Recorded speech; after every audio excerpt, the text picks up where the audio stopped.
First and foremost, I want to thank Professor Liz Gordon for accepting this honor for us. I want to thank Matt Davies, who has been primarily the main organizer, the only organizer of this panel, and to Heloise for serving on this committee, which nominates. Just to give you a little background, maybe I'll spend a minute. Uh, the GDS uh, Eminent Scholar Award was began at the beginning of this section about 25 years ago. And the first person to have received this award was Professor Ali Mazrui. And since Professor Ali Mazrui, we have had a whole host of very extremely prominent scholars from all walks of life, not necessarily in IR and anthropology. Last year we had Professor Veena Das. We have had previously Professor Saskia Sassin. We have had Rob Walker. I'm forgetting some of the names. We have, it's really an honor. And the criteria that we normally accept is, or use to honor people, is that typically they are not trapped in IR, in international relations. There are people whose work really resonates with a larger intellectual. They're thinkers mostly, and they've had a major impact beyond the confines of their own particular field. So it's a real honor to have you here, and thank you very much for the panelists and for the audience. I don't know who is here because there's no way of knowing, but thank you very much. I'll give the honors to Professor Matt Davies from Newcastle University to run this particular panel. Thank you very much. Well, thank you very much, Mustapha. I have a small text I'm just going to read, so if you'll bear with me while I keep my thoughts in order. The Global Development section was created within the International Studies Association as a way of opening spaces for voices, perspectives, arguments, experiences, and commitments that tended to be on the margins of IR discourses and IR theory, especially as those voices that came from the Global South. Over the years, the ISA has changed fairly dramatically, and a glance at this year's program will show how much more plural our voices are. The Global Development section is also, to coin a phrase, developed. We've grown, we're more diverse and plural as well, and we've helped the notion of the Global South to emerge somewhat from the territorial trap. Where IR may once have known where the Global South is, we've helped expand the notion around and beyond its geographical confines. Our section's Eminent Scholar panel has a strong record of celebrating the work of scholars who do not fit neatly within the disciplinary boundaries of international relations or of development studies. Past honorees have not only brought the insistent voices of the Global South into IR's otherwise genteel conversations about its civilizing missions, they have not only turned the telescopes around to examine the discipline as a province within a wider human project of self-knowledge, they have also challenged our fundamental epistemological, ontological, and methodological commitments forged in the fires of colonialism, industrialism, capitalism, hegemony, and the Western project of modernity and modernization at large. The work of today's honoree presents us with further challenges in this vein. Professor Lewis Gordon is head of the philosophy department of the University of Connecticut at Storrs, honorary professor at the Unit of Humanities at Rhodes University in South Africa, core honorary professor at the Global Center for Advanced Studies in Dublin, Santerre, New York, and Sydney, and a member of the summer faculty at the Decolonial Summer School at the University of South Africa. His CV lists 18 edited and authored books in print, including my first encounter with his work in Phenon, A Critical Reader, Existentia Africana, Understanding Africana Existential Thought, Freedom, Justice, and Decolonization, and his most recent book, Fear of Black Consciousness. We have a large panel today. To discuss Professor Gordon's work, I would like to introduce Professors Robbie Shilliam, Ritu Vij, Heloise Weber, and Agathangelou. If the speakers could please limit your proceed in the order that I just named you. If you want, I'll try to give you a heads up when we go. And if you could please keep your comments to approximately 8 to 10 minutes, then we can have time for Professor Gordon to respond at the end. If we'd like to take questions or comments from the audience as well, and if you just use the general chat function on the box on the side, I should be able at least to see what you've written. We've got a comment already from Mariel Grell Brisk, congratulating Professor Gordon. And then I think that will facilitate our discussions. So if we could please start with Robbie. Matt, did you want me to go because Yes, it will yes, cut please. out for a minute? Yeah, no, please go ahead. Okay. Okay. All right. Well. Thank you for everybody for selecting Dr. Lewis Gordon for this honour. My comments are really short because usually I know we have loads of people. You know what I mean? And it can go on for quite some time. So my comments are quite short. Just a preface to do with the ethics of Lewis's scholarly practice. I was having a coffee this morning with Lewis, Takia Hartman, Harvey Shipman. Yeah. Well, we're having a coffee this morning, and she pointed out to me that what you often do is in your publications you'll cite people's dissertations and PhDs, which might sound a small thing, but is one way in which the politics of citation can attend to certain hierarchies, right, and that kind of thing. So that was just a preface in terms of what we were talking about this morning. I think what is the way that I see your work is that it's not just a body of work, although it is that, of course, but it's a body of work which you have to follow as a kind of iterative reasoning over time, right? So it's not a body of work where you write something and move on, but that what you write you bring into broader spheres, and that has an impact, and then that impact you oftentimes come back to and reflect on and talk about further. So I think that's really important. One of the things, I mean, one of the examples of that. In other words, it's a living scholarship. What you're doing, it's not just a written scholarship. One of the examples of that is in the last few years where you've kind of responded to the way in which certain kind of Afro-pessimistic tendencies have picked up on your work on bad faith and anti-black racism, and because you're a philosopher, you're careful with terms, right? and that care is really important.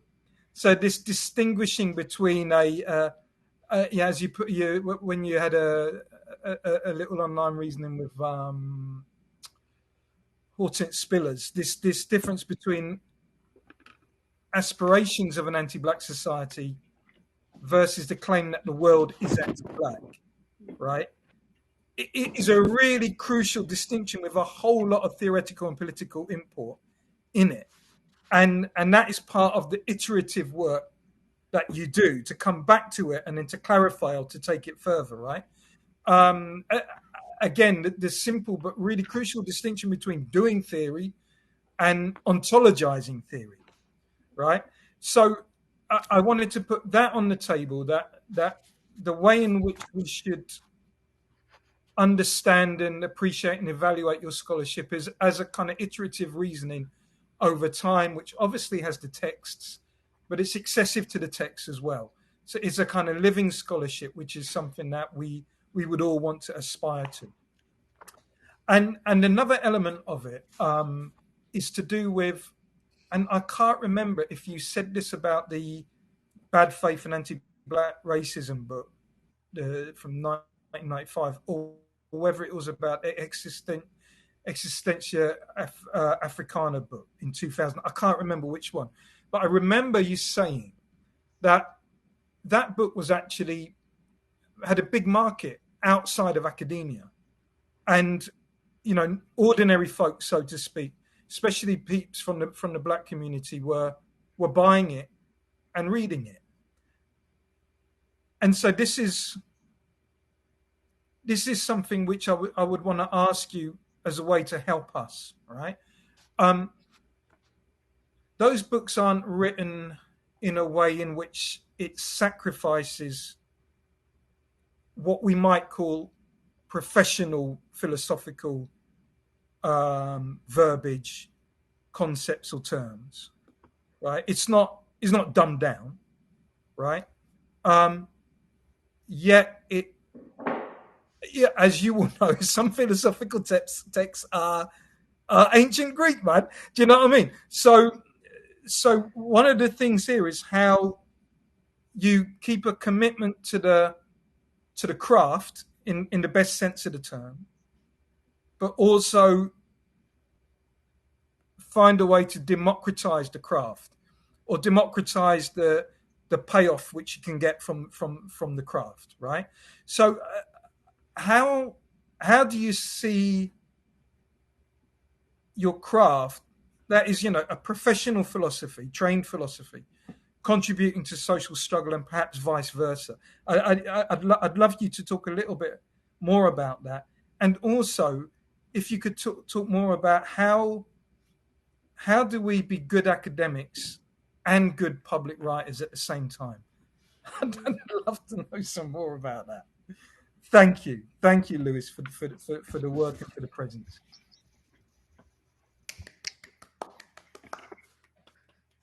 Thank you, Robbie. Thanks.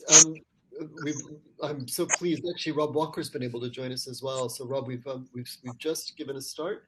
I'm going to go next to Ritu, if that's okay. Okay. Well, I'm delighted to be part of this panel honoring Professor Lewis Gordon, and thanks to the nominating committee for inviting me to share some remarks about the significance of his work, especially for those of us in the global development section. So I'm going to be speaking to some slightly different issues than the ones Robbie raised, but trying to pull Lewis's work into the work that we do in GDS. So most of us have met Professor Gordon on the written page. His writings are voluminous, arresting, and always generative. And those of you at the ISA will have the opportunity to meet him in person. And if especially lucky, well, now that I know it's, jail in Disneyland, maybe not, but if you are especially lucky, you are in Nashville, the city of music, you might get to hear him play the piano at a jazz bar, at a restaurant, or even at the conference hotel. I've had the good fortune to meet Lewis online and engage him in a wide-ranging interview on the problem of difference in an event organized at the University of Aberdeen more than a year ago, maybe two actually. Time has just run, together. So the interview was to last an hour.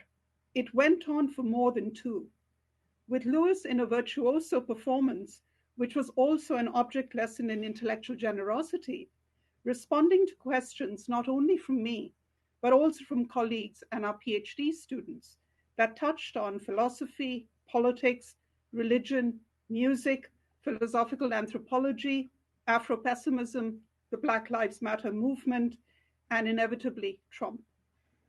Only recently recovered from COVID, because this was in the early days of the pandemic, that is pre-vaccine, Lewis's palpable joy in the ongoingness of the exchange was obvious, a gift to the group that we all remembered long after the event.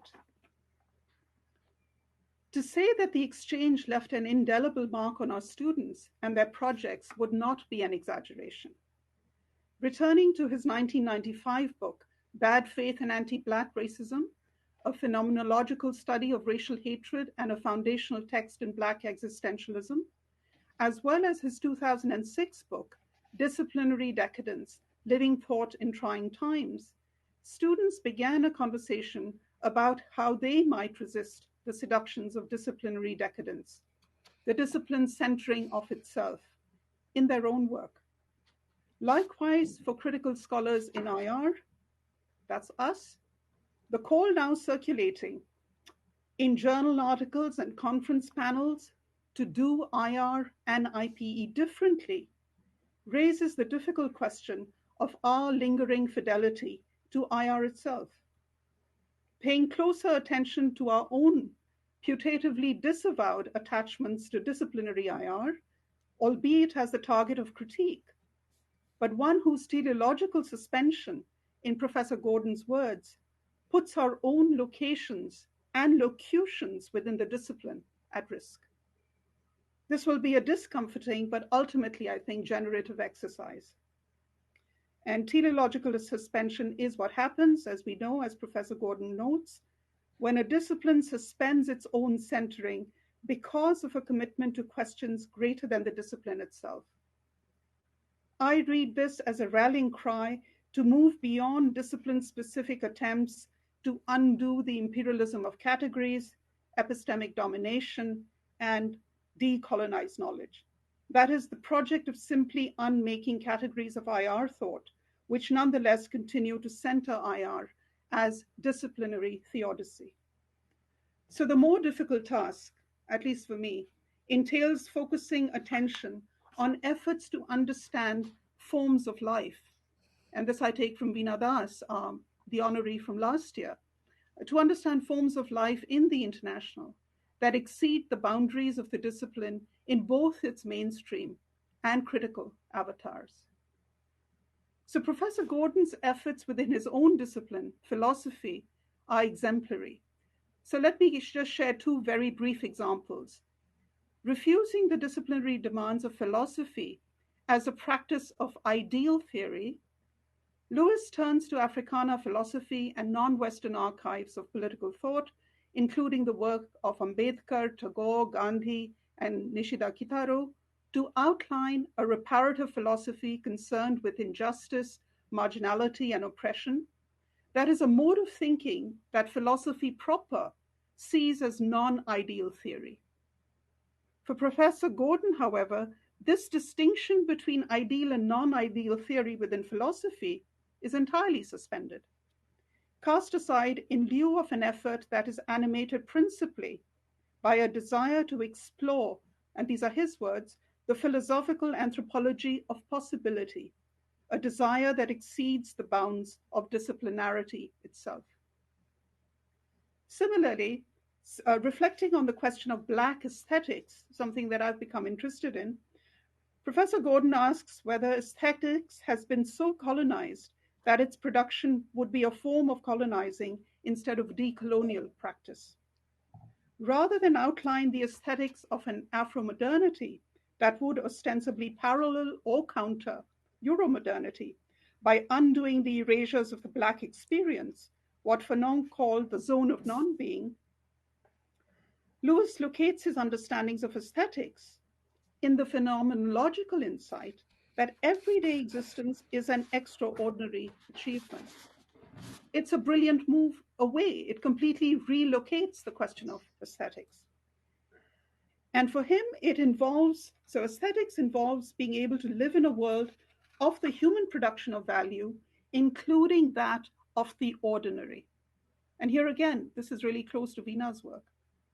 Reformulating the question of Black aesthetics from archive or artifacts to a question about the continual encroachment of invisibilizing from the white world, Professor Gordon sees forms of life as intrinsically aesthetic. The question of aesthetics itself, in other words, exceeds the disciplinary rendering of aesthetics as form. And I found this really, really productive to think with. So I want to end these very brief remarks with a story that Lewis likes to recount. So I'm quoting him, and I think he knows which one this is. A few years ago, I was to address a community of academics and activists in Grahamstown, South Africa. I had shown up very early for the talk and noticed a piano in the meeting hall. As few people were there, I decided to give it a go. One of my hosts immediately walked up and informed me it was out of tune. "It doesn't matter," I replied, and then sat down and played some blues and jazz until it was time to speak. My hosts came over after the audience's applause and voiced, perplexed, that they thought the piano was out of tune. "It is," I answered. "It didn't sound so," one answered. "Yes, it's out of tune. I just played it differently." So thanks very much, Lewis, for thinking, reading, and playing it differently. And may this long continue in the forthcoming years. Thanks very much. Thank you, Rita. That was beautiful. Thank you so much, Ritu. Heloise? Thanks so much. Good evening, everyone. I speak in the morning from Brisbane, and I would like to begin by acknowledging the traditional owners of the lands on which I am and pay my respects to elders past, present, and emerging. Where I am in Brisbane, this would be the Turrbal and Jagera peoples. Thanks so much for the opportunity, Matt and Mustapha. I'm delighted to be part of this panel. Wonderful to meet you, Professor Lewis Gordon.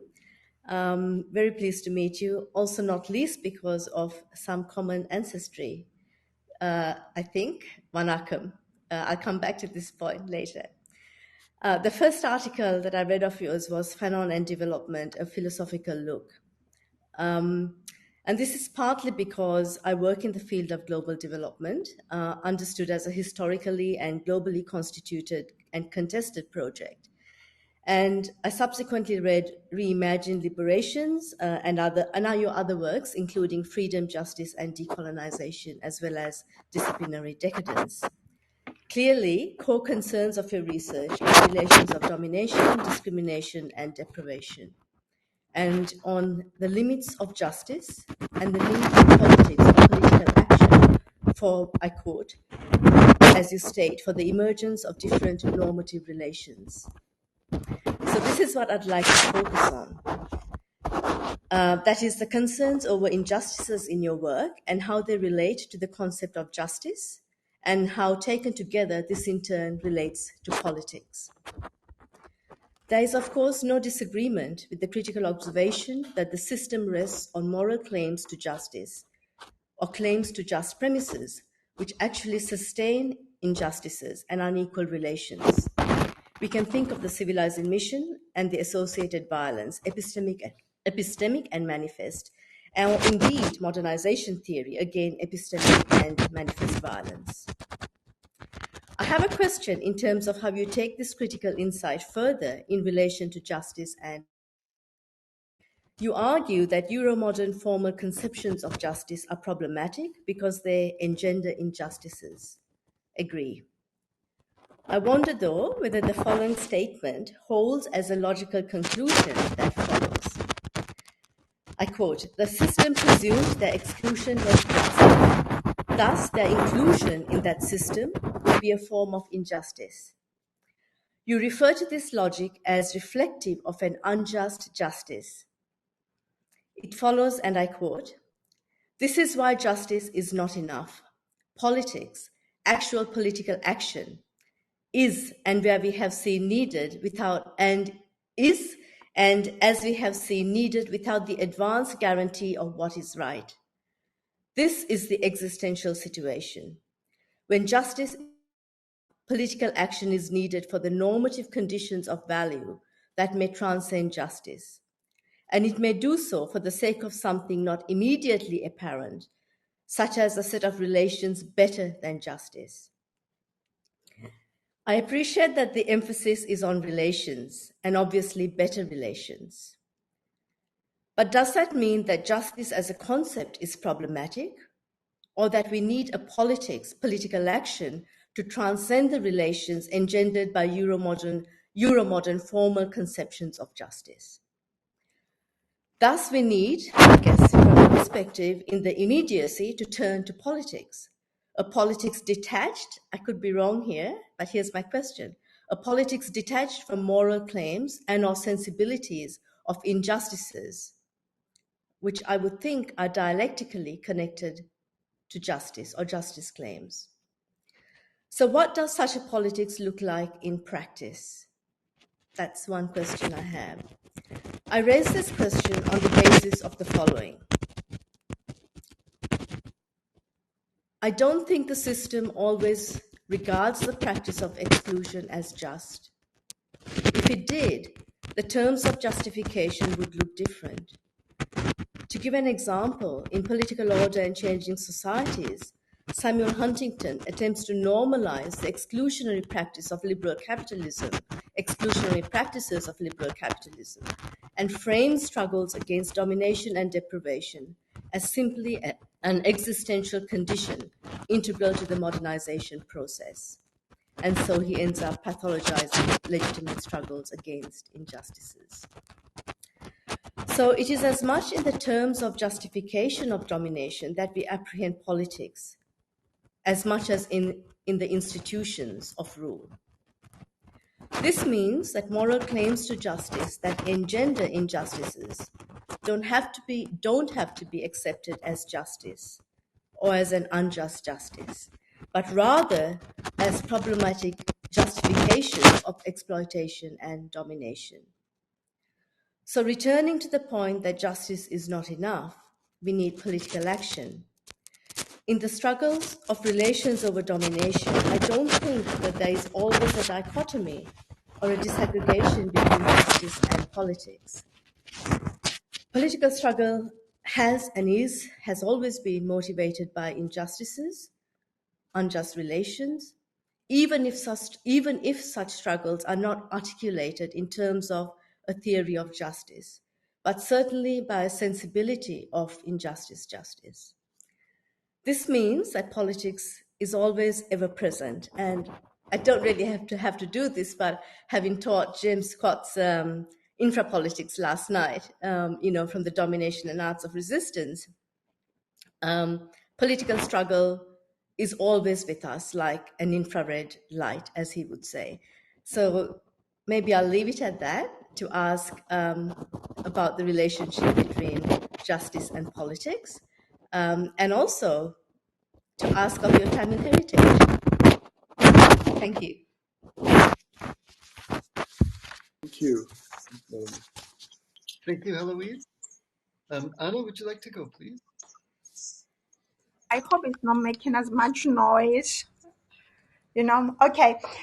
Thanks to the organizing committee, Mustapha, Mad, and Heloise, for organizing this Global Development Distinguished Panel to honor Dr. Gordon's work. In reading your book, Fear of Black Consciousness, I was delighted to see how you grapple with the question of consciousness and Black life. Your engagement, of course, with what I call a collation of a living archive of Black people, protests ranging from your own life experiences, film, and music, and how dangerous such an archive is to the white power structures is vital. Such archives, of course, also challenge the ways we read the world, where politics, and the world of ideas. I will come back to this notion of Black aesthetics a bit later. Gordon's work engages along with Black feminist musicians and musicians with how to account and articulate the moment of radical praxis via creativity, capacity, Blackness indexes. He begins with the question of the body by arguing that Black bodies have never been a problem, as these bodies had minds and were fully human. Yet for him, this idea has consistently sparked terror in the Europeans, those Europeans who have systematically not only enslaved and racially subjugated Africans, but they also violently prevented them learning how to read and write the European canons. And I put canons in quotes here. The fear that Blacks would rise up and overthrow their so-called masters was central in the relationship and organization and authoring of institutions and structures of violence. The same anxiety and fear about Blackness, Gordon tells us, exists today. And this takes place both in the ways Blacks are fetishized in the form of positive stereotypes, the Black athlete tanning beds, lip fillers, and Brazilian butt lifts, this is his stuff, and negative, ugly, too Black, etc. For Gordon, this obsession with the Black body is informed and shaped by a desire of it. And I think this is much more complicated, but I would like to hear a little bit more how you understand that in relationship to radical love. In a brilliant way, he engages with popular films like Get Out and Black Panther, the first embodying the imaginary that whites bring to the fore regarding Black bodies, snatching them, and I read him to mean conquering them again and again. And the second about the racist representations, he tells us Macpus in Black Panther character seems like an ape-like, figure. and also possibilities that he reads in T'Challa through African mythology and his idea of community and radical love. And I will really kind of reinsert what Robbie says here. Your work is, in a sense, built up, on previous work. And I think that's really brilliantly done by bringing constantly linguistics and also mythology. In this book, Gordon distinguishes between lowercase Black consciousness, one is a victim of racism, and uppercase Black consciousness, a lens that allows both critical readings of racial subjugation and a vision, aspiration, and commitment to fighting violence. He provides other examples like Obama in the US presidency, and for Gordon, Obama became, once he was a president, he was exhibiting no protest or challenging the white structures. Then he became an empty symbol of progress, including thus different people of color. Questions of representation here for him under the neoliberal racist regime becomes a strategy to evade difficult questions about transformation, demands and claims for a world otherwise where Blacks are not feared or used as the limit of legitimacy and authorization of democratic regimes. In this book, Gordon also predicts how anti-Black societies, and I will say here, all societies are anti-Black. I wouldn't exclude any of them. Drawing extensively on the killings of George Floyd, that the police are structurally agents of social asphyxiation, reminds us very much of Fanon here around the question of breath. What the white license, as opposed to white privilege, Gordon tells us, provides a deeper insight into racial subjugation and the ways whiteness licenses asphyxiation of Blacks, always positioning itself above ethics, morality, law, and politics. And of course, we saw that very much with Donald Trump, and we're seeing it right now around the conversations of the war in Russia. I very much enjoy this part of the book as it allows for a longer trajectory of understanding racial violence as a modality and positioning it in Black feminist thought as well, as a modality of keeping Blacks in their place, or as Ida B. Wells reminds us, that the American empire nation was built on such violence, i.e. for her lynching. And she, in her own words, so soon as the Negro claims the position of a citizen of a free country, the whole force of social pressure is exerted to keep him down. In his pioneering book on Fanon titled The Crisis of European Man, Gordon shows how crucial the aesthetics of everyday life are in liberation and revolutionary thought. In his piece published in Public Culture, he speaks of aesthetics as the theory about what is involved in the study of aesthesis, the realm of sensory and symbolic life through which human beings, in effect, make themselves at home with reality, and how key they are in such liberation struggles and the importance for bringing them to the fore. So for him, it is through this kind of work that Euromodernity, or the constellation of convictions, arguments, policies, and worldviews, end up promoting the idea that the only way legitimately belong to the present, and as a consequence, the future is to be or become European, can become disrupted. This Euromodernity, which positions Blacks, and as Fanon tells us, to the zone of non-being, works to disrupt or eradicate any movement or theory that advances Black lives belonging to the present and the future as they violate the norms of that enterprise. He proceeds through an engagement with notions of time and space to argue that consciousness is a dimension. And I think I find that really brilliantly done and nuancedly done, and I would like to hear more about that, but probably it's for a longer conversation. This dimension, of course, and as Fanon will orient us towards, requires a leap for the invention of the word otherwise. I read Gordon then when he speaks of Black aesthetics as the side of the expression of Black consciousness with capital letter here within white supremacy structures that disappear Blacks as those to no equal value, that this dimension is key for possibilities.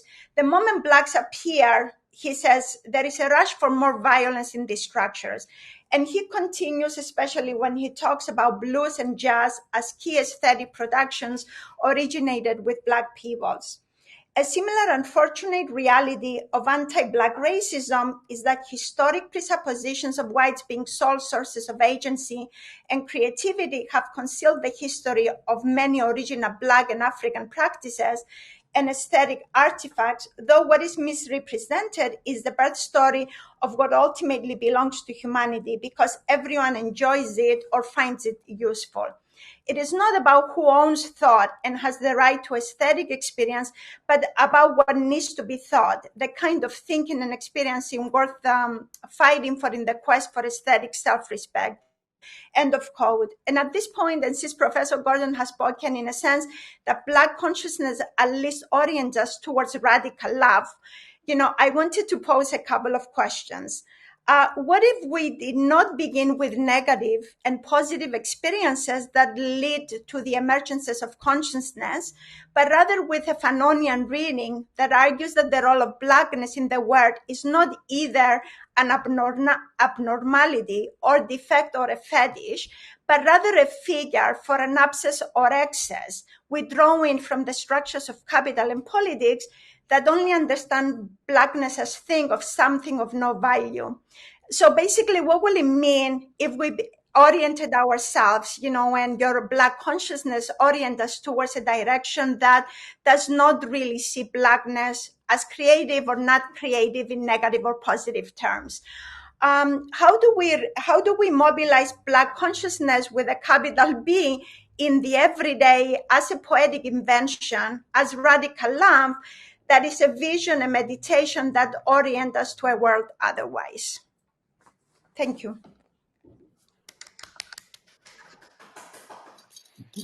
Anna, thank you very much. Thank you, Anna. Rob?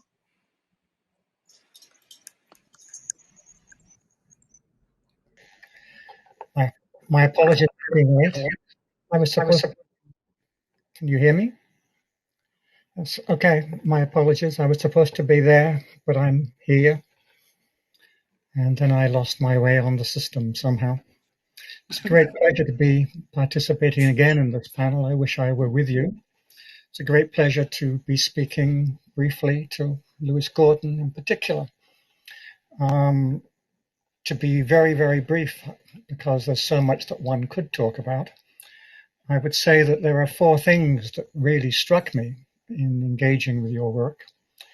Some of them have been mentioned already. One of them is simply your writing. I know that it is so rare to find people in the social sciences, let alone international relations in particular, whose writing is so lucid. And your substantive work speaks especially to the textures of human experience, both fine and coarse, both generally and specifically. And your writing is finely attuned to the demands of both. I would just like to say I appreciate that very much. Second, rather startling, although what in an alternative academy might be the fairly obvious juxtaposition of forms of early 20th century European philosophy, usually captured under the headings of existentialism and phenomenology, and the names of Heidegger and Husserl in particular, with forms of post-colonial and decolonial thought associated especially with Fanon and Dubois. So a confession, I am very interested in both of these. I'm especially interested in the early 20th century philosophizing around crises in science and so on, and in post-colonial decolonial thinking in one way or another. And I have never even imagined how to make the connection in the way you do. So I really appreciate that. It's very illuminating in relation to many figures that I'd read from very different directions. Third, I find a very serious engagement with questions about race that is unusually careful as to centralizations, reductionisms, and so on. My sense, although perhaps this is also a question, is that you find the entire edifice predicated on an opposition between the natural and the socially constructed to be a massive blunder, and on ontological, epistemological, historical, ethical, and political grounds. If this is the case, then I am very pleased to meet a fellow traveller, while also recognising that analyses of race, not to say politics more generally, is far from an easy business, even if the rubble from that particular edifice is to be cleared away. Fourth, the remarkably transdisciplinary character of Professor Gordon's work. I'm on record as a strong advocate of transdisciplinarity, but also as someone warning that it's more difficult ambition than it might seem. Disciplines congeal around historically constituted problematics that don't necessarily fade away when one avoids the constraints of academic disciplines. Moreover, Professor Gordon is a philosopher by trade, and we all know that many philosophers claim authority to speak about everything. Political theorists like myself are a little jealous of their success in this respect. I sometimes feel that people in IR feel that both are false claimants to the throne.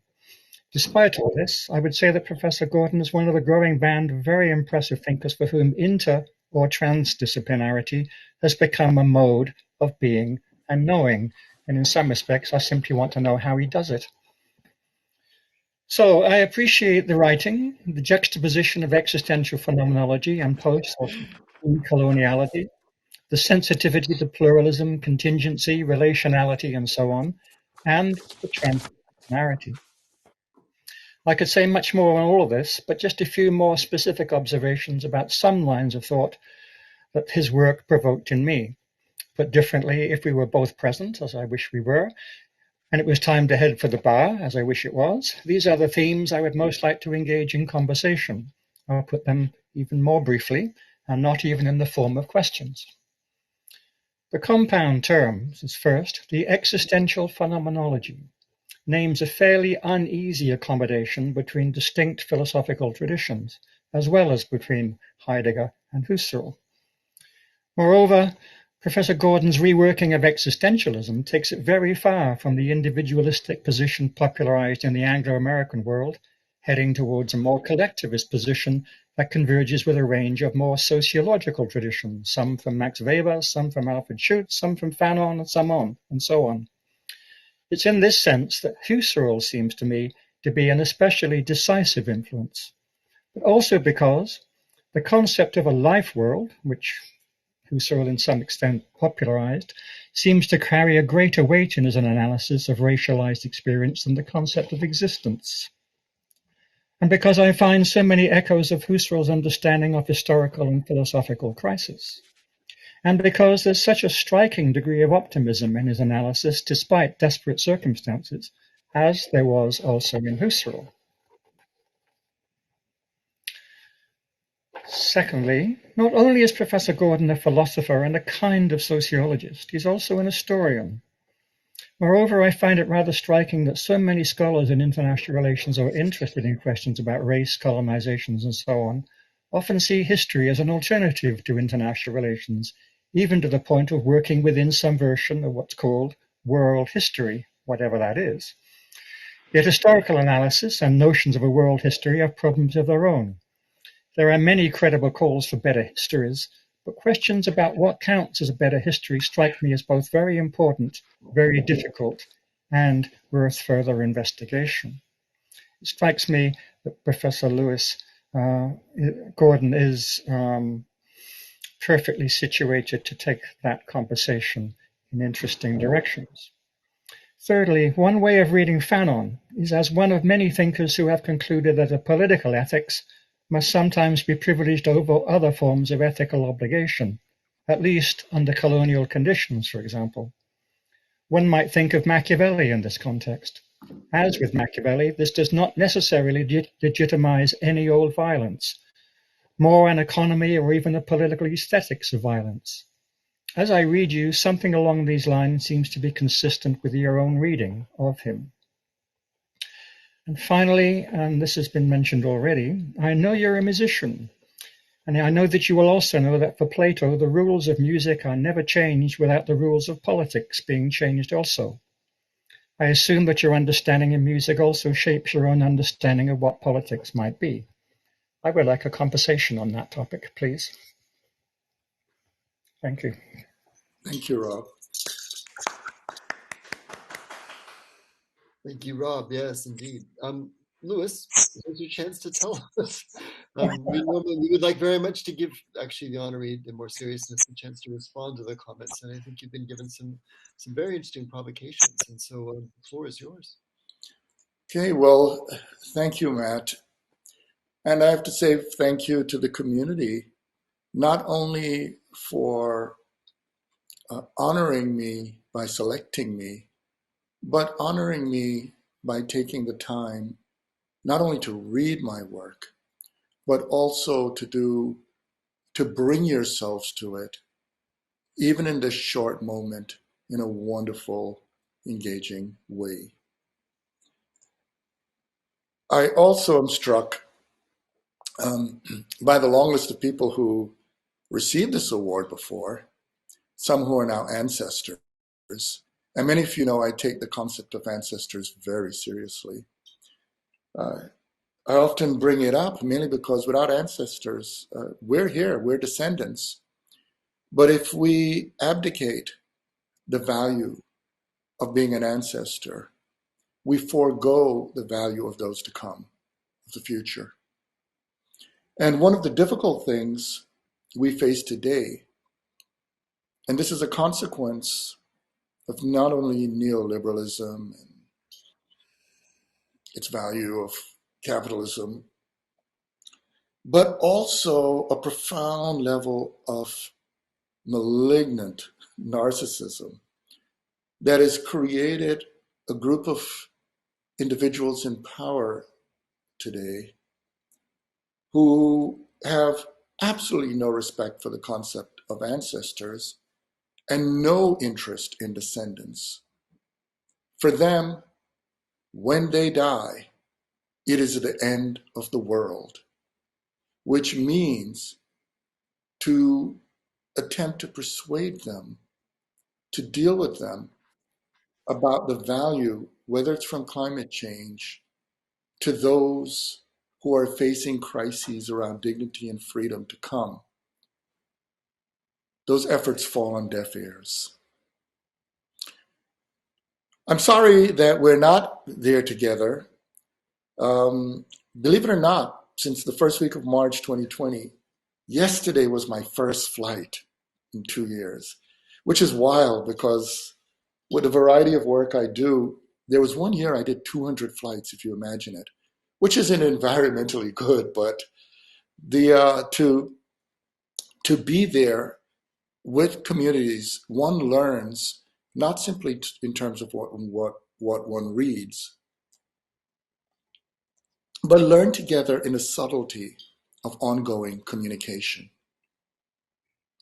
Now, a lot of my work is about the human being's relationship to reality and the many unfortunate we attempt to avoid it. Sometimes when it has the echo, you just have to do a double click and it fixes it. And so those efforts to avoid it lead to problems of lying. And when we think about it, a lot of our work, our intellectual work, ultimately depends on unmasking lies. Because if we think about the ravages of colonialism, misogyny, enslavement, and there's so many forms of degradation, if they're not lies, then ultimately our project would have to be, as Fanon pointed out, at one with that system.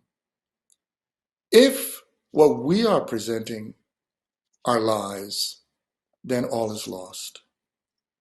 So ultimately, there is a question about truth telling. And truth is I talk about truth a lot, but it's far more complicated than the way it's often offered in the Anglo language, okay? In English. For instance, I could simply have begun with Hotep, peace, from Meduneter. Assalamu alaikum, shalom, vankam. Yes, Heloise, we're both Tamil. And I could go all the way through to Sabona in South Africa, which is I see you. And although there are people, I could go through a long list, but although there are those who would just translate them, there's the subtleties of the difference. There's a difference between saying dvath, which you get truth, which means that in which you can place your trust. The word truth and the word worth are related. But as we know in other languages, such as in Greek aletheia, it's about unconcealing. It's about unmasking. It's about getting things out the way that are blocking our path. But then there are others. If you think of Ma'at in ancient Medu-Neter, Ma or Mai, also the idea of life, breath, balance, they're connected. So I see our work then as always part of something greater than ourselves. And that is a reminder. There are times when I'm in situations where I remind myself, there are more important things than you, Lewis. There are more important things than philosophy. There are just always more important things to do. But Lewis, philosophy, theory, political thought, history, it's not that those are not important. It's that they need to know their part, their role, their contribution. So, Robbie, I begin with saying, thank you for bringing up Takia Harper Shipman. And the thing that Takia, it is true what she mentioned, and it's not only as a matter of epistemic justice why I do what I do with citation, but it's also because of something I do whenever I teach, which is I always have a conversation with what a professor and what a student are. And students often think professors are people walking with the tablets like Moses. But I usually point out that eventually after they talk for a while, that my view of a professor is a person who fell in love with learning and continue to learn. And research is actually an act of reminding ourselves that we're students. And that humility of being a student, connects us to the sociality of what it is to be human beings who are dealing with this paradoxical situation. And that is we're born human and we spend the rest of our lives trying to become human. Now, this studentship understanding then means that everything we do, I always see my work and I see my students' work and I see others' work because I see us as part of a larger community of students. I see humanity, in fact. The moment that humanity begins to treat itself as gods with mastery, we're lost. I see us as ultimately part of what we do, this becoming, is a part of learning together. And this means our work is always part of a greater project, a project greater than ourselves. I often mention that, for instance, nobody has read a philosophy book or a theoretical book or a novel or a poem. I often bring up that we are reading a philosophical book, a theoretical book, a novel, a poem, a film, etc. Reading and writing. These are things we do actively, and they are exemplifications of our agency. And some of the things that Robbie brought up, yes, it's a reminder that we should understand when we write and when we read, that we're part of a community, a world of people who think. They're often, one of the consequences of colonialism is this ridiculous notion that there are people by virtue of their community, their identity, who don't think. Yet, in all my travels, in all the places I've been, and in all the classes I've taught, my experience is people think a lot. In fact, when I was recounting yesterday in a meeting here of what it was like to be in a remote township in South Africa, but not only there, in other places I've been, whether it's in South America or in Australia or parts of the African continent, even rural areas of Europe and this country. And what I've found is that I've often had meetings where we're supposed to go and talk for about an hour and a half. But even with adolescents in schools with broken windows and no light and hardly any running water, those meetings turn into 5-hour sessions of learning together. And it's funny, this is a week of honors because it's not just the honor of what this august community has bestowed upon me, but I had a funny indirect one the other day. At UConn, we were meeting some graduate students who were contemplating coming to the university. And a young woman who's joining the philosophy department by the name of Tiana Marie Blassingale, she said to me, the way she got in touch with my work was through cleaning up her father's barbershop. Because she would visit her father, and as she worked through school, folks in the barbershop would be talking about things that matter. And she said the kindest thing. She said, your name pops up a lot. And actually, they read all your books in the barbershop. And I think this connects beautifully to what Robbie was trying to say. Because when I write, I don't write with the idea of a strategic market group. And in fact, early in my career, there was a senior professor of color, actually, who tried to dissuade me from writing Phenomenon of the Crisis of European Man. He said it would ruin my career. And in fact, for the first 15 years of my career, everything I wrote, I was informed would ruin my career. Now, I wasn't doing this arrogant thing of saying whatever I have to write must be good. Because I take criticism seriously. And in fact, many people with whom I've shared my work are often shocked when the work is published because they would read up to a third draft they thought was publishable. And to their surprise, the published version looked so different because I subsequently wrote 10 or 18 or 20 or 25 drafts. And the reason I do so is because writing for me is an act of learning. And when they are surprised when they see this, they realize, oh, that I actually listened and took their criticisms seriously. You know, some people share their work perfunctorily. They just want compliments. But actually, when I share my work, I'm looking for an opportunity to learn together. And so what I'd said to that colleague years ago was, you know, a lot of people marched in the streets, died and struggled for me to be in the position I'm in. And I committed myself not to be in this profession if I'm not going to do my best to speak as truthfully as possible. And what I said to him was, you know what? When the work is done, if you don't like it, don't tenure me. And this fellow thought I was out of my mind. But the thing that always struck me in this weird way to this day is, what if I listened to him? He was advising me simply to write studies of great white male thinkers. That's what he said. He said it's safer. You'd have a better future. And I'm not against white male thinkers, as Rob pointed out, because deep down, I'm straightforward and out humanist. For me, all people think.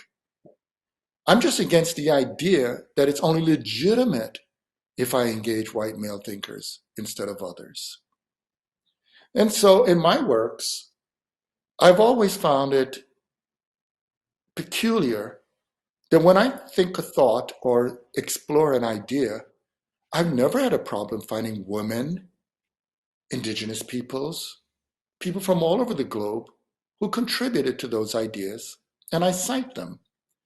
And these include students as well, because anybody I learn from, they should be acknowledged. And it is with that in mind then that it struck me that had I followed that advice, boy, the past 30 years would be very different.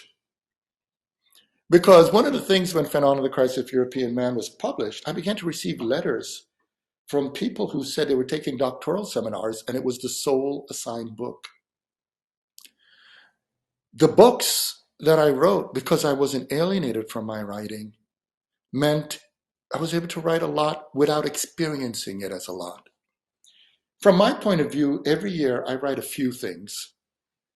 But when I have to report what I've written, it always surprises me because you see, for me, each writing is part of a project that's larger and greater. And so Ritu, yes, this is one of the insights from Fanon, the Crisis of European Man. That's where disciplinary decadence was formed. And it was formed when I was looking at the debate between Henry Louis Gates and Cedric Robinson. And I was thinking, boy, I just brought Husserl into here, and there's Fanon. And it struck me that both were talking past each other. Well, not both, all, except for Fanon and Husserl, they were not there then. But it struck me that this effort to try to say the problem with the other thinker is that he's not textual. The problem with the other thinker is that he's not political, or she is not, or she's not, fails to account for the limitations of one's own standpoint.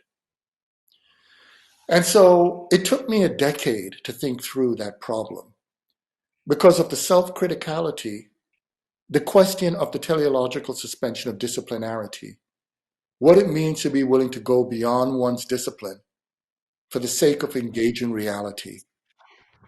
That is one of the examples of that came out from not listening to that bad counsel from 30 years ago.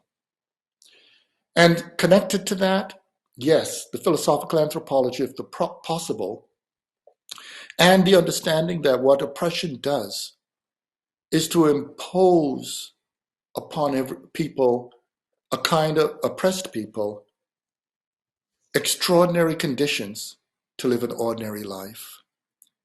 But paradoxically, what you learn from that is an insight that an ordinary life actually is extraordinary, because we human beings live in a world of profound precarity. And with that in mind, there's a lot more I could say, but Heloise, yes, justice, when we think about this, one of the core things I was looking at is what I call the decolonization of normative life.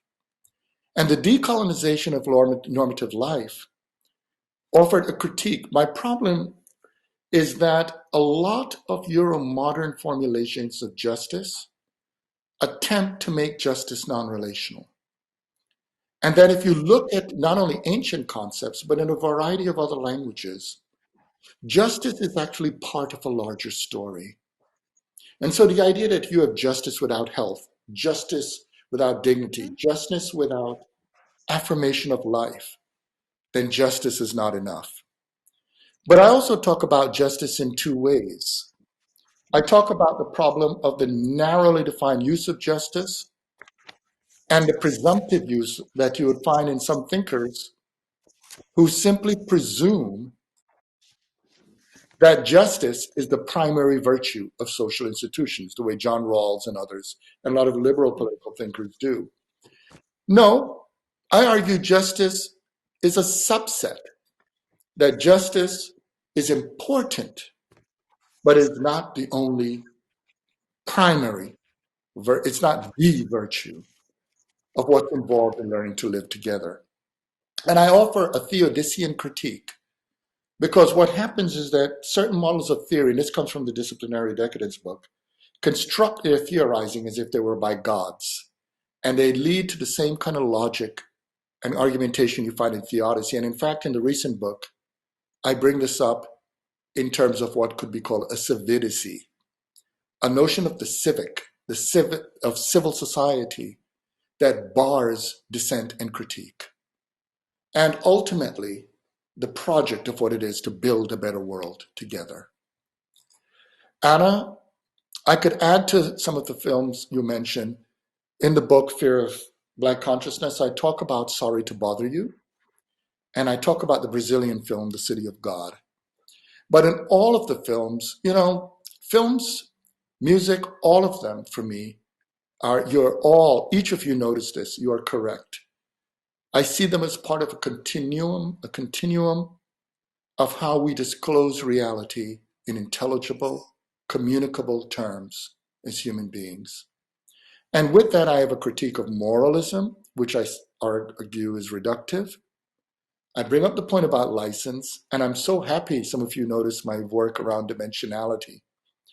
Because yes, one big error is the reductive view of trying to apply Euromodern natural science to reality, is that we attempt to reduce all reality into being, instead of, as Kaiji Nishitani and many others, Sri Aurobindo and others point out, understanding that being is a subset of reality, that reality is greater than being. It's about the production of meaning, the production of connectedness, and yes, it's about also radical love. But one of the things I'd like to mention is that there's an openness of Blackness, the way I talk about Blackness. And again, because it's a short time, I'll just say a clue to it is like the movie Black Panther. There are a lot of people who have criticisms of it. But one of the realities is that that film raises the question, what is Black consciousness in a world where there are people whose understanding of reality was not conditioned by the subordination of Blackness? And there are many examples. I don't only talk about Black because I talk about it relationally, but it opens the relationship to talk about the way we talk about brown, red, the way we talk about the creative dimensions of indigeneity. And what we begin to realize is that reductionism comes from taking ourselves too seriously. When we don't take ourselves too seriously, we're open to the world of others, and we're open to the communicative practice through which we are able to disclose meaning. And so this means when it comes to writing and thinking, Rob, it's about both and. And you're right. I do share that view about I reject the binary of the natural versus the social. And I do reject the idea of reducing everything to, say, the biological. When I talk about transdisciplinarity, at the heart of it is a fundamental communicability that you could see in music, in time, and many other elements. And I also, when I say existential phenomenology, I argue it's a false dilemma that sets up transcendental phenomenology versus existential thought and phenomenology. And this is one of the reasons why I do not disparage Husserl. In fact, when I gave my lectures when I was writing Phenomenologic European Man in Prague, I spoke there not only as a man who's Black and Tamil, but also a man who's a Jew. And that is because it was important to affirm the ongoing commitment through ancestors and descendants to the dignity and freedom and respect for what it is to strive always to be better. And the political ethics there, you are right on point, Rob, that my work brings out that we should think of the political not through governmentality. We should think of the political not through applied moralism that we see in liberal political theory, but we should think of the political as connected to that fundamental question that you can find in isiZulu when you say, I see you. It means that disclosure brings forth the reality that we live in a world together. So thank you for this wonderful meeting. And I look forward, if we were there, we'd go hang out and talk more and jam. But hey, I managed to fly a plane. Go on a plane, which means, Ritu, I'll be checking you out in Aberdeen. I'll be in Newcastle. I will be able to see you, Robbie, all of you, Anna. And yes, I'll make my way to Australia. I used to be there annually. I was in Tasmania, New Zealand. So all of you, in time. Thank you.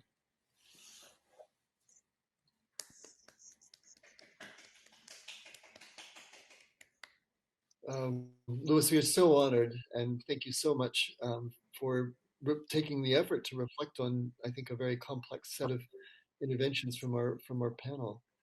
We do have some time left, and the general chat function is here for anybody who's listening if you'd like to bring questions in.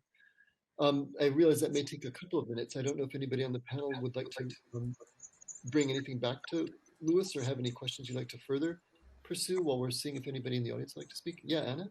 Okay, it's not a question, but I really like your part of theodicity and the way you moved it from the divine to to the secular. And I think now you are saying you want to expand that. I had a writing, but I didn't have enough time to read it.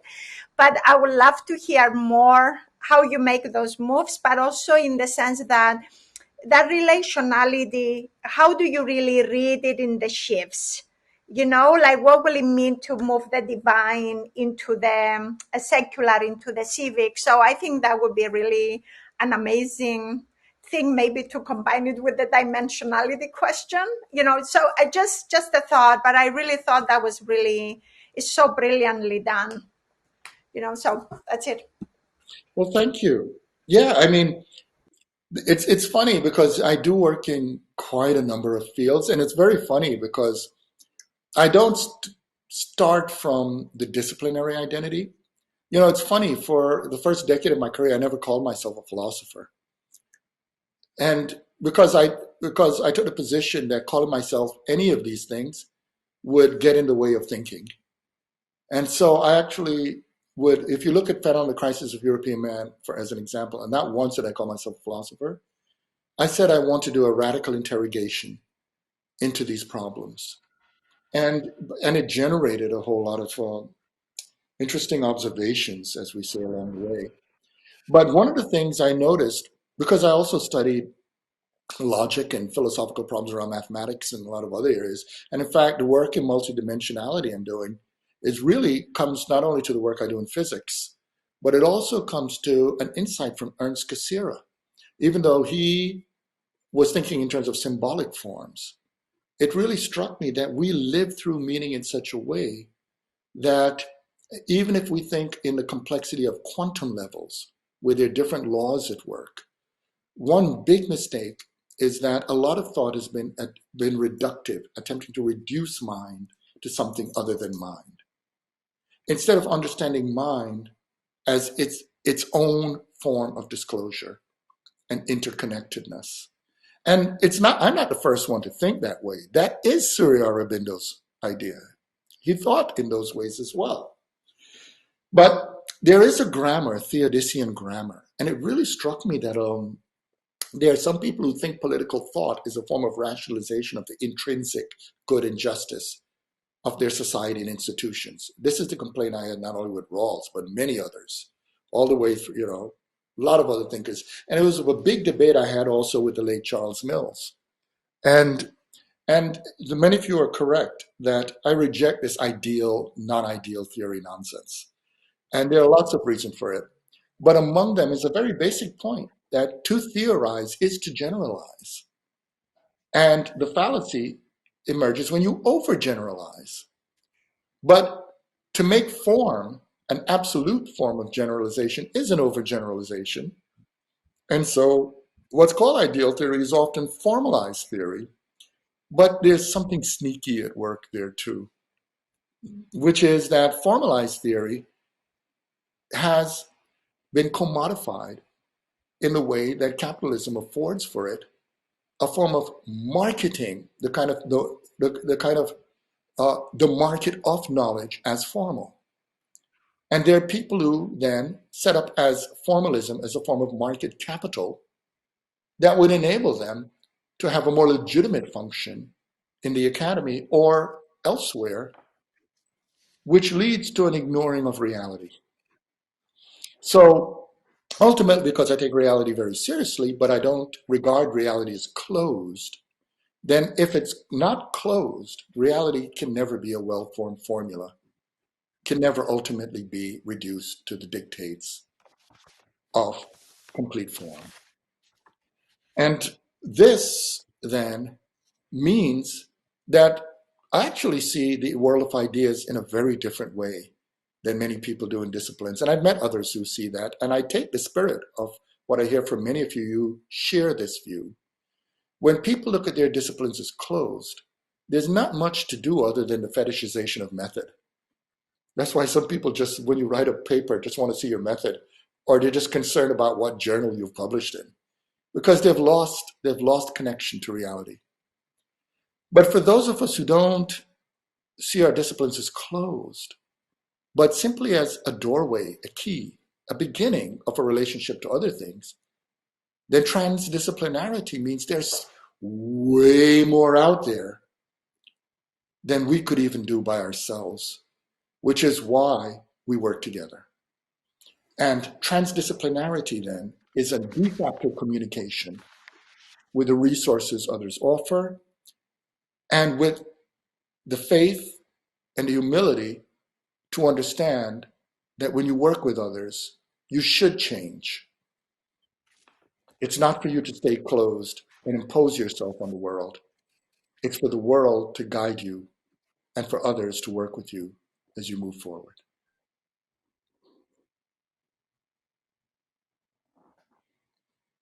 Right. Questions? Maybe just check again very quickly. I've not seen any questions from the audience yet. I don't know if another panelist, or should I just use my position? I'd love to hear from you, Matt. Okay, well, and I do have it's a little bit, it's just a repetition of Rob's question at the end around music and politics, because it's something that's also quite interesting to me. What it occurs to me, and I think you've kind of already answered just now by warning us a little bit off of overgeneralization, but I wondered if it would be useful to have us more of a conversation about what's different about the way we relate in music versus the ways that we relate in politics. Because it occurs, I mean, I think Rob's point from Plato is that I think that's really a provocative idea that, you know, that there is a way in which the changing of the aesthetic experience is a condition of or for political change. I think that's something I would like to be able to be on board with. But then it occurs to me to take something simple. Rhythm is about entraining our bodies, and it's done in a way that is pleasurable and productive and generative. And I'm not sure that entrainment is something we want to see in the political world. So there's something I think that would be a potential difference. And I don't know if I've got the rope by the wrong end here. And when Rob raised the question, my ears all picked up, and I really would like to hear you say more about it. Yeah, Rob's question actually connects a lot to what I talked about in an interview I had with Brad Evans in the LA Review. And it's something that pops up in a lot of my writings, and it's connected to the way I see language. So, and what I mean by that is, unfortunately, many people look at language almost like a thing you can possess or like a vessel you can be placed in. And the problem with those models is they're connected to what I call substance-based metaphysics. It's connected to what happens when we think of reality in the form of things. And it's interesting that there's a scholar by the name of Michelle Switzer. She wrote a piece on the way I do translations and etymologies. And what she was pointing out is that most languages are actually primarily verb-based. But when societies become imperial, when colonialism happens, the languages tend to become more noun because of possession and property. Because so the convergence of active realities into closed things that one can possess, that is actually part of the colonial project. But if we come back to one of the objects of the colonial project, which is to reduce the human being or human beings to things, human beings in most languages, and I endorse this, are not properly beings. If the word being should be understood in the present participle as an activity. And because of that, there are many ways through which communication occurs. And the beginning of our entry into the world of communication for all of us is our mother's heartbeat. That is actually, this is where we begin to sync up with time. And actually, I argue also that before they're forming formal sentences, babies are actually in the world of language. But that world of language is dealing with the complex realm from affect to timing, etc. And what unfortunately happens is that because of that, the good part is that enables other language practices to occur. And among them is music, but not just music, the full aesthetic realm. For instance, we don't just eat. The way we dine is an aesthetic, communicative practice. And we don't simply inhabit a space. The way we transform a space into a room or into a home, etc. They all are connected to forms of belonging.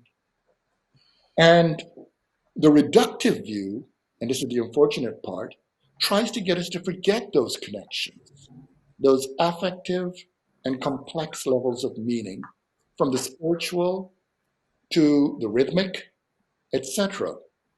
And the more they're suppressed, the less livable life becomes. Now, this comes back to a more classic understanding of politeia, because instead of the more reductive management conception of organizing aggregates, because aggregates and sociality are not the same thing. So the aggregates model that treats us instrumentally and is locked in instrumental rationality, those models depend upon a hierarchy that reduces the value of aesthetic life. And we may see in certain forms of argumentation a kind of effort to prioritize the moral or the political and trivialize the aesthetic instead of seeing them as part of a continuum. And if we think in the classic sense of politeia, then what we are building, and this is where it comes back to the justice and health questions, is what it means to live together in a healthy way. And that healthy way ultimately makes sense if we can actually have a sense of belonging. Not the kind of belonging that says be in your place. That's a paradoxical non-belonging through asserted belonging. But the kind of belonging in which one is part of something that has an ongoing relationship of possibility and communication through which we are not concealed, but we are also not complete. And the reason we're not complete is because of the possibility it opens that for continued growth. And I don't mean that growth as simply productive growth as one has in economics. I mean it as something that reflects a commitment that may actually transcend one's own lifetime. So if we go back to that radical left point, I've argued that a lot of political work that's worth doing is not premised upon epistemic predictions of outcomes. They're really about existential commitment. It's about the value of doing them, whether they're worth doing. And a lot of the people who preceded us who did things worth doing, they didn't enter the proverbial promised land, but they had enough love to know that that wasn't the point.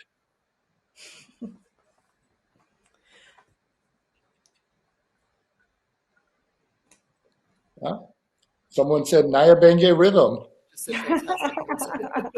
Someone know I'm a yard man that come from Jamaica, you know. Thank you for whoever said that. You know, oh, that was Robbie. Yeah, man. Yeah. Me. And it's interesting when we talk about this, right? Because even though it's interesting, there were Jews, my uncles and my Jewish side of my family, and much of them were Rastas. And there's a concept in Rastas that's reasoning. And there's a concept in Judaism about ethical life, right? You could probably guess that I'll tell you a story. After my first decade of writing, it was not only a colleague who pointed out that it's not that I'm not a philosopher, it's just that I was writing new philosophy. And that's when I began to say, I'm also a philosopher. But there was a rabbi who wrote an essay on Afro-Jewish studies. And he had put in the essay that all my writings should be included. And at that moment, I said, what? I don't remember thinking about Judaism when I was doing those early writings. So I sat down, put my early books together, and reread them.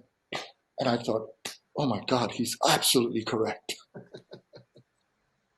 Because you see, Judaism is fundamentally anti-idolatry.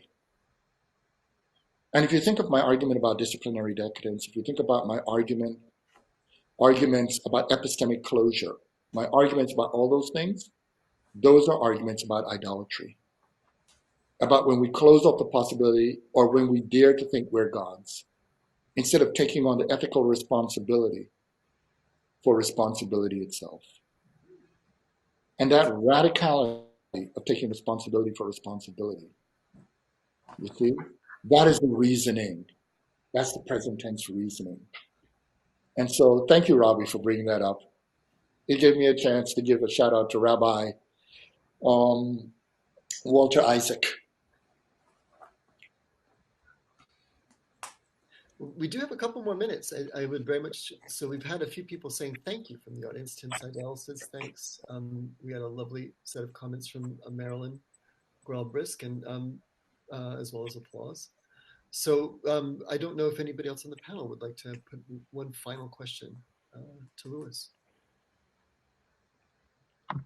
Just to thank Professor Gordon for writing all this work and for being here, and also the committee for, organizing this. I think this was fantastic, and if I can add, Matt, thanks very much for making this an online panel. 4 of us otherwise would not have been able to join. So thanks very much for that. That's an important observation, Ritu. I mean, I think, I'm sure like many people, I feel quite frustrated that we can't be together and in person. Mm-hmm. And I think, there's a part of me that wants to just fall into the despair about the difficult times that we live in on so many levels. And I think the really good fortune we've had today, I think as Rob pointed out as well, is that in these desperate times, Louis Gordon's is a voice of optimism. And I think it's not just in Shula that they should be reading you, Louis. I think all of us should be reading you all of the time. Well, thank you. It's rather interesting that where I'm now headed after this meeting, why I'm not flying in tonight, is because I'm actually going to speak at a synagogue. And so it's been a week, but it's such a pleasure. It's such a pleasure getting to spend time with you. And yes, the times are with despair, but you know what? There have always been those of us who have had to struggle with dealing with how to make the world better in the midst of despair. And it's just, as Fanon said, every generation has its mission.